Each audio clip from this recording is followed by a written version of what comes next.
Mon nom est Laurence Jequens.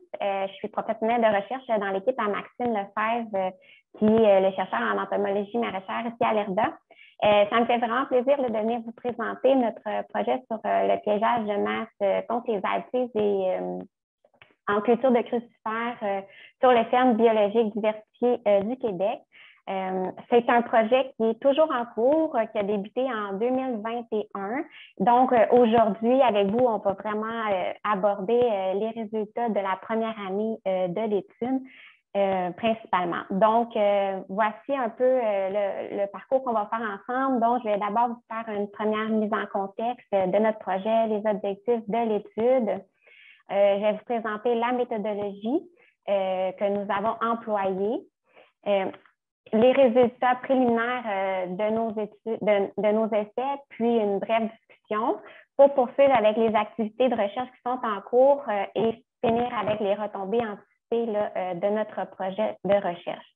Donc, l'altise et crucifère, connu sous son nom scientifique Phyllothétra crucifera, et l'altise des navets Phyllothétra striolata, qui sont ici sur la diapositive, là, sont vraiment les deux principales espèces d'altises qui endommagent les cultures maraîchères de la famille des crucifères au Québec.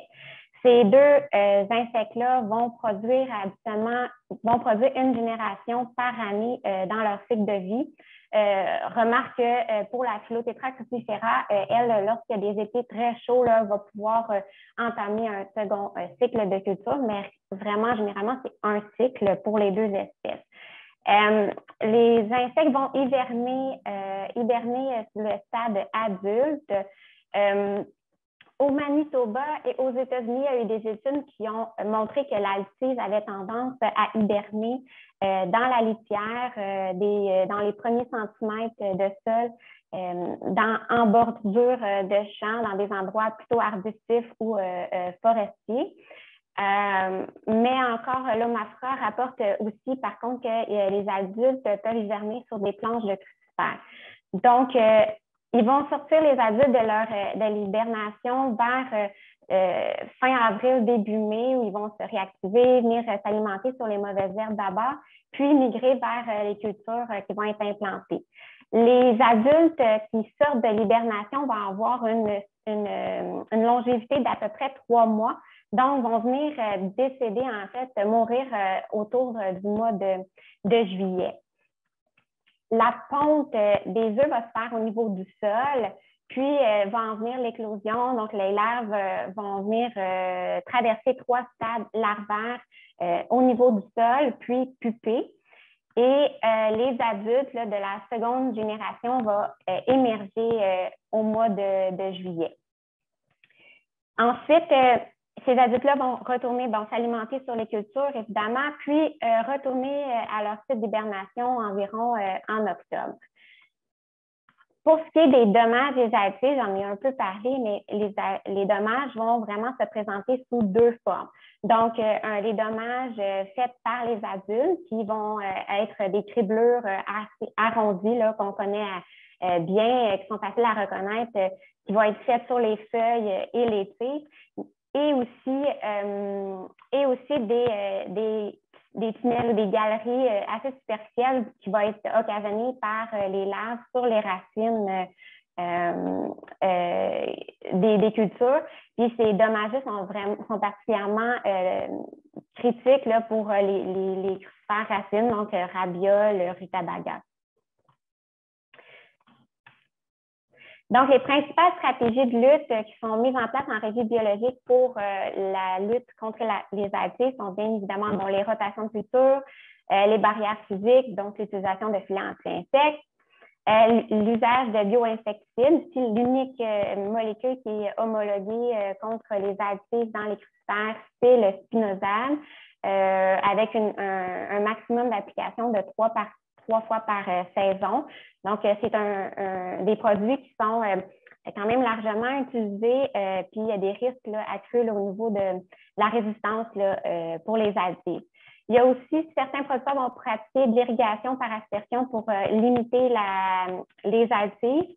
C'est vrai, les altises aiment bien un environnement pour se développer.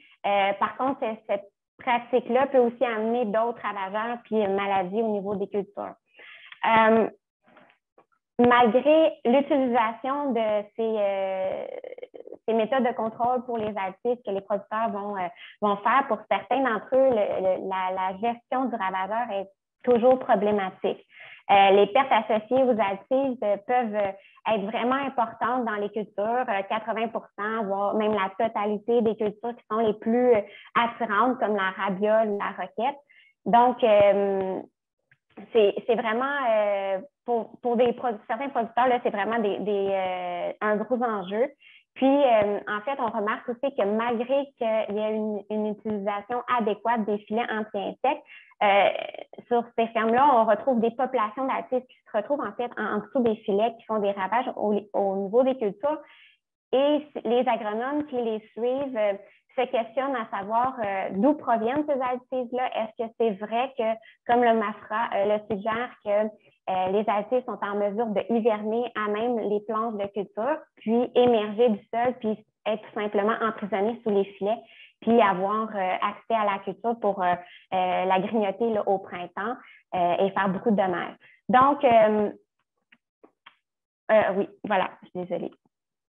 Donc, les objectifs de notre étude étaient effectivement de répondre à cette problématique-là qu'avaient les producteurs, de développer un nouvel outil potentiel pour les aider dans la gestion des altices. Donc, nous, on cherche à évaluer le potentiel du piégeage massif sous filet dans la lutte aux altices dans les cultures des crucifères biologiques du Québec, mais aussi de valider les sites d'hibernation des altices dans les fermes maraîchères diversifiées du Québec, parce que ça n'a jamais été fait au Québec. Il y a eu des études ailleurs, mais ici, ça sera une première. En 2021, nos essais se sont concentrés sur comparer l'efficacité de différents pièges pour leur capacité à capturer des densités élevées d'altices, puis à mesurer les risques associés à cette méthode-là sur des cultures adjacentes qui sont sensibles aux altices, mais non protégées par les filets. Donc, voilà. Qu'est-ce que le piégeage de masse? Parce que là, on va en parler ensemble durant la présentation.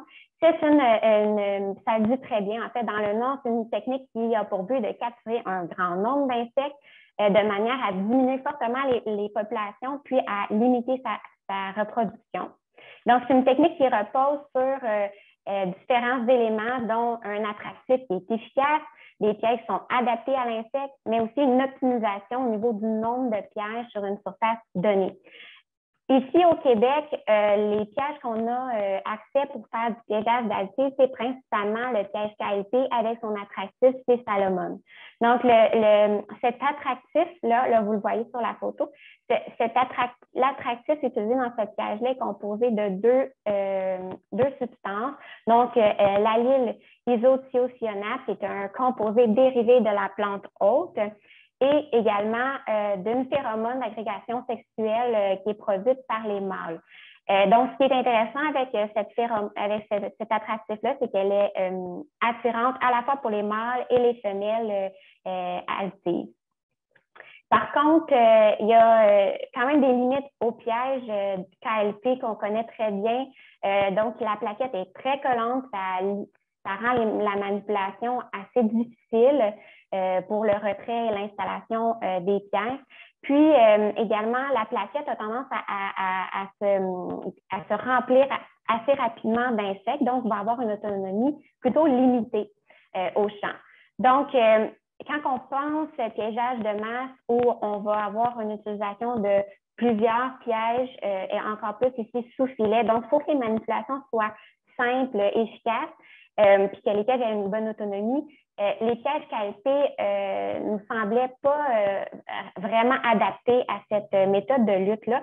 Et puis, c'est pour ça qu'on s'est vraiment intéressé en première année à tester des pièges alternatifs sur notre site à Saint-Bruno. Donc, voici un peu la méthodologie pour les essais qu'on a mis en place. Donc, je l'ai dit, les essais ont été faits sur la plateforme d'innovation en agriculture biologique de l'IRDA à Saint-Bruno et on a testé différents traitements.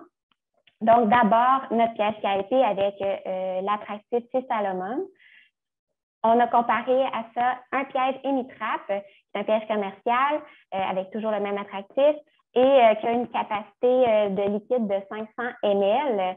Donc, c'est un piège jaune avec des trous par lesquels les actifs vont passer puis venir se noyer à l'intérieur du liquide. Et à ça, un autre alternative qui ici est un piège plus maison, facile à faire soi-même, d'un plus gros volume, donc une plus grosse capacité liquide. Un piège peinte, une peinte de lait, peinte en jaune. Donc, encore une fois, ce piège-là va avoir ici là, des trous, là, c'est très petit la photo, je suis désolée, mais par où les additifs vont venir pénétrer dans le piège. Et à tout ça, bien, on avait un traitement témoin, donc sans piège, pour lesquels, avec lesquels les mesures étaient comparées. Donc, le dispositif expérimental était un bloc aléatoire complet, répété 5 fois sur la ferme, donc dans 5 champs différents. Voici qu'est-ce qu'on retrouvait dans chacune de nos répétitions. Donc, on avait 4 planches de rabiole de 25 mètres de long sous filet. Donc, dans les parcelles où on avait la présence de pièges, on venait installer 2 pièges aux extrémités de chaque planche. Puis ces planches-là étaient distantes de 25 mètres. Avec notre témoin ici, toujours sans piège. Et voilà. Donc, à côté de ces parcelles-là, une autre série de planches de rabiole ont été implantées, des parcelles identiques, mais cette fois sans filet et sans piège. Et c'était vraiment pour pouvoir mesurer le risque associé au piégeage. Donc, parce qu'on sait que le piège ici va avoir une plume d'efficacité d'émission, si on veut, de l'attractif. Donc, on veut savoir si effectivement cette plume-là qui se poursuit à l'extérieur du piège va avoir une incidence là, sur les dommages sur des cultures qui sont sensibles à l'altisme, mais qui sont, elles, pas protégées par des filets. Donc, voici un peu à quoi ça ressemblait nos effets sur un champ. Donc, on a notre série de 4 parcelles sous filet. Puis, la même chose ici, c'est que sont les rabioles non protégées par filet tout juste à côté. Donc, je l'ai déjà dit, mais la culture qui avait été implantée, c'était des rabioles de la variété navet blanc à collet mauve. Et les filets qui ont été installés sur ces parcelles étaient de très petites, les mailles étaient très, très petites, puis enterrées là, sur les côtés de la parcelle. Et l'idée ici était vraiment de maintenir un environnement ultra étanche pour éviter l'entrée d'altisme provenant de l'extérieur à l'intérieur de nos parcelles. Pourquoi pour nous c'était très important d'avoir cette étanchéité-là? C'est parce que pour bien comparer le potentiel de piégeage de nos différents pièges, on est venu faire des introductions d'altises sous nos filets, donc un nombre d'altises qui était très bien connu et qui nous permettait vraiment de faire des bonnes comparaisons. Il y a eu 4 introductions qui ont été faites en début de saison. Pour un total d'altises des crucifères de 1887 et 15 altises par filet de altises des navets.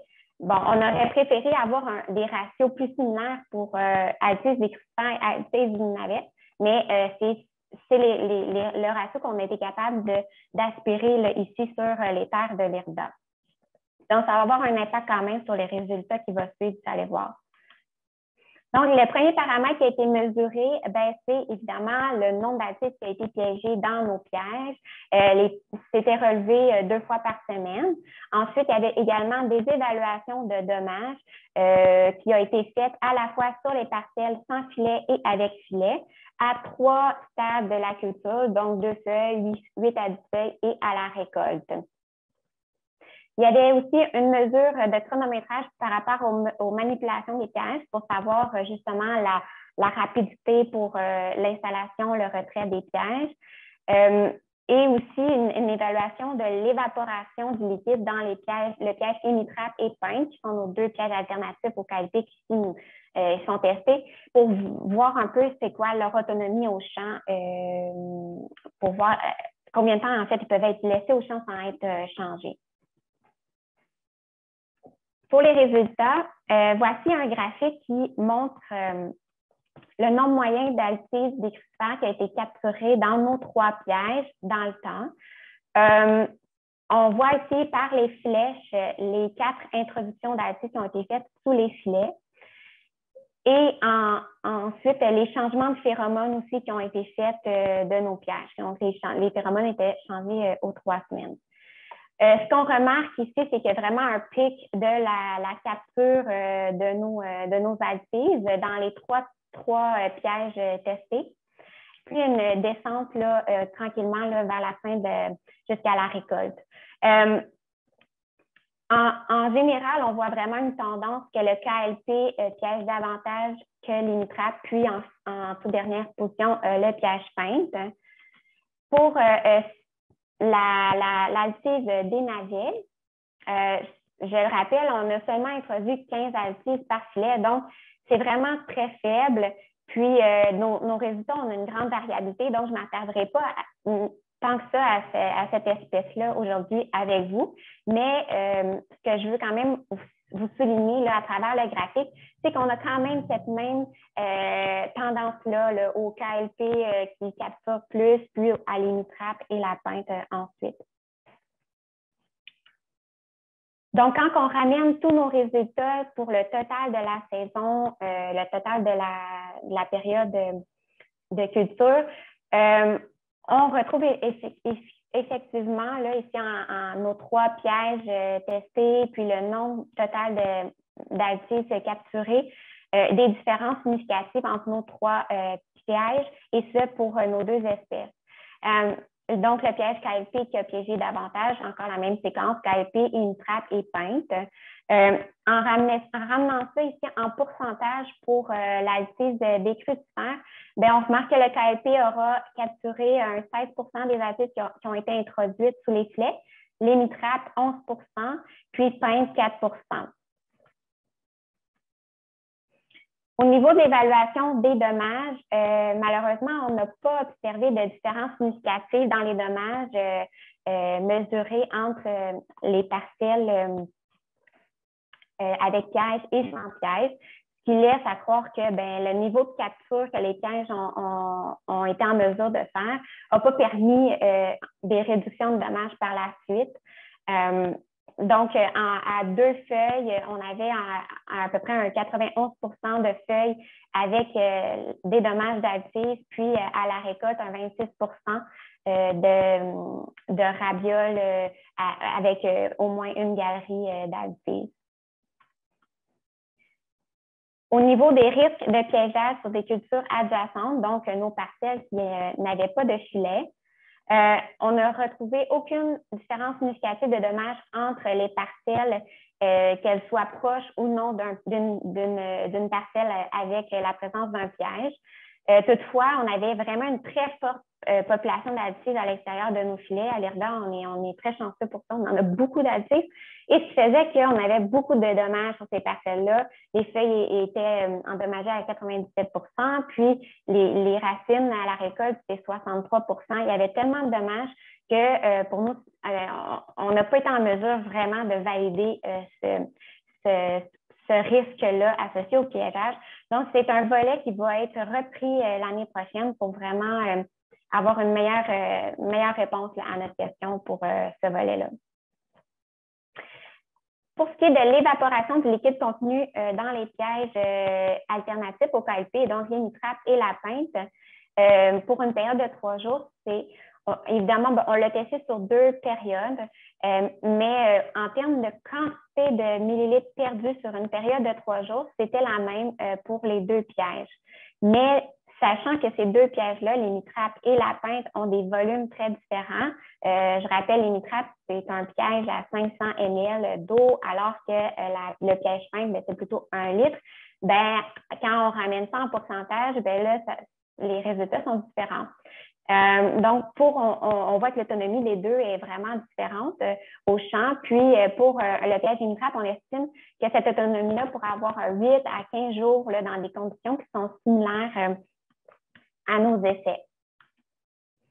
Donc, les conclusions préliminaires qu'on a faites dans cette première année-là, c'est que on n'a eu aucune diminution et ou augmentation de masse d'acide qui a été observée dans nos conditions expérimentales. Mais je tiens à dire, c'est une première année seulement. On devra répéter tout ça pour avoir une meilleure idée de l'efficacité des pièges. Puis, encore une fois, les conditions expérimentales n'ont pas permis d'établir les risques associés sur les cultures adjacentes, mais ce volet-là va être repris l'année prochaine. Puis, à travers nos deux pièges alternatifs au KLP, le piège Imitrap a été celui qui a eu la meilleure capacité de capture, légèrement inférieure au KLP, mais quand même qui était aussi facile à utiliser. Mais cependant, il faut vraiment avoir une attention particulière là, au niveau du liquide, car c'est un piège qui va avoir une autonomie plus faible que le piège peinte. Bon, je me répète, mais pour moi, c'est super important. Attention, là, on vous présente des résultats, mais c'est vraiment des résultats d'une seule année. Nos essais vont être répétés encore 2 ans pour avoir vraiment des conclusions plus fortes là, sur notre questionnement par rapport au potentiel de piégeage de masse sous filet. Donc, justement, les activités de recherche sont en cours ou qui vont se réaliser très prochainement cet été et en 2023. Nous allons tester le piégeage de masse dans un contexte de production en ferme sur une dizaine de fermes bio, où là, on va reprendre uniquement le piège Imitrap, qui était notre meilleur piège alternatif là, au KLP. Nous allons, sur ces fermes, mesurer aussi le risque associé au piégeage, donc le volet qui n'a pu être complété là, en 2021. Et nous sommes actuellement en train de valider les sites d'hibernation des additifs sur les fermes maraîchères biologiques diversifiées du Québec. Donc, on a en ce moment 5 fermes biologiques où on a installé des cages à émergence, comme on les voit ici, dans 2 milieux, soit des milieux boisés ou les plantes à culture. Donc, les retombées anticipées de notre projet, on sait un besoin criant là, du milieu par rapport à la gestion des additifs. Est-ce que le piégeage de masse sous filet sera une alternative efficace? On verra. On n'est pas encore rendu, il est trop tôt en ce moment pour répondre à cette question-là. Mais on espère quand même que l'acquisition des connaissances qu'on va avoir sur le piégeage, mais aussi les sites d'hibernation des additifs, va nous amener des nouvelles orientations de travaux de recherche, puis des idées pour développer des nouvelles techniques de lutte là, pour les additifs. Donc, j'aimerais vous remercier d'avoir été présent à cette rencontre, mais également toute l'équipe scientifique de l'IRDA qui travaille à ce projet, les gens du RAP les agronomes qui nous accompagnent là, du MAPAC également, les gens de groupe Pleine Terre et groupe Action, puis l'ensemble des producteurs là, partenaires à nos essais.